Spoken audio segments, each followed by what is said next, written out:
Let's be honest, the first X3 was a bit...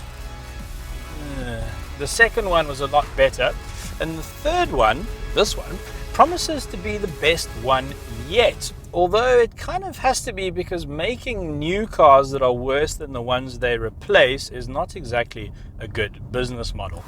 But tick a few options on this xDrive 30D and you're looking at a car that's close to R1 million. And that's a lot of money. And before I carry on with this review, I'm trying something new today, salmon. Let me know what you think.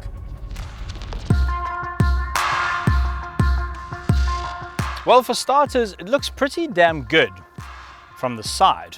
But when you get to the front of the car, from between these very sexy headlights, you are assaulted by this giant pair of grills. And I know this is BMW's signature design trait, but to me, on this car, they just look a bit too large, a bit out of proportion, a bit awkward.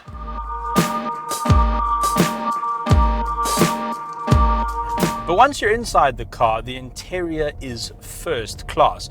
They've essentially shoved the entire dashboard from the 5 Series in here, and it is a winner. And BMW had to do something, because most of their interiors in most of their cars have looked identical for about 23 years. The interior represents a remarkable improvement. The new digital instrument cluster looks the business. And the enhanced quality of the materials is very welcome. Obviously, there's leather everywhere, and the panoramic roof adds a lovely ambiance, but it is an optional extra. My favorite part of the interior, though, is not the gesture control. It's actually this big, bold X3 sign down here above the wireless charging pad, in case you forget what you're driving. The one thing you might forget, though, is that you're driving an SUV, because this thing is very, very good to drive. Serious face.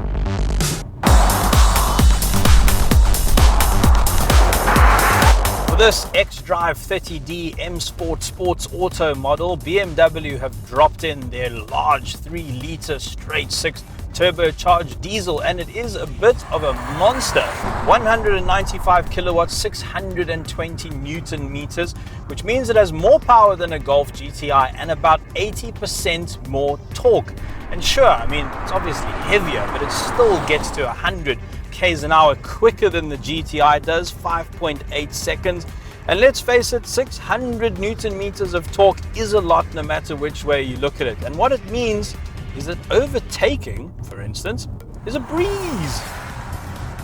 But as the old saying goes, power is nothing without control.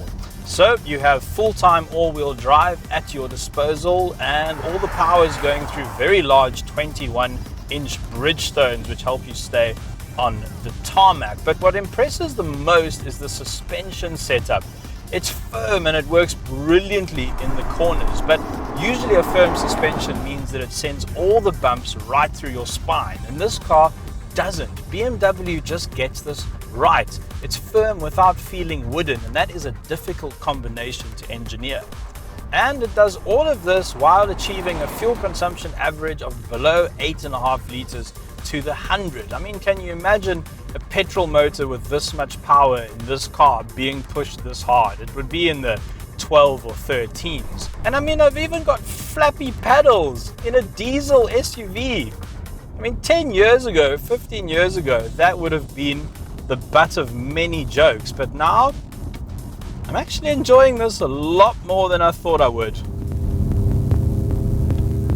Overall, the X3 works. It offers the practicality and ride height of an SUV, but suffers in the best way possible from an identity crisis. BMW have thrown all their sports car know-how into the mix, and the car has ended up being an effective blend of both worlds. Right, let's recap. Exterior, success. Interior, great success. Power and handling, spot on. But a car is only as good as its rivals, and the X3 has many Volvo XC60, Mercedes GLC, Audi Q5, Lexus NX, and arguably the Jaguar F-Pace. That is some fierce competition. But I've been researching this car and I can't believe how close it is to the Mercedes GLC, which is currently the reigning champion in the executive SUV category of our annual Cars.co.za Consumer Awards, powered by Westbank. So I have made some notes. Price. Now this is comparing the GLC 350d AMG Line. Price, 5,000 Rand more for the Merc. Torque identical at 620 Newton meters each.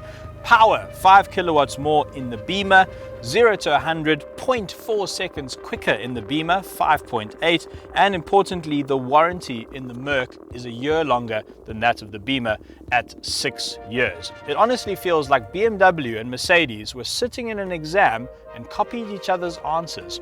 So without both cars here back to back, I'd love to do that test. I'm not really going to pronounce a winner, but with them so closely matched on paper, it almost just comes down to badge preference, which with aspirational brands is often the only difference. Hey, thanks for watching. If you enjoyed that, maybe give it a like and definitely subscribe to be the first to see our videos as they drop. Yeah, definitely do that.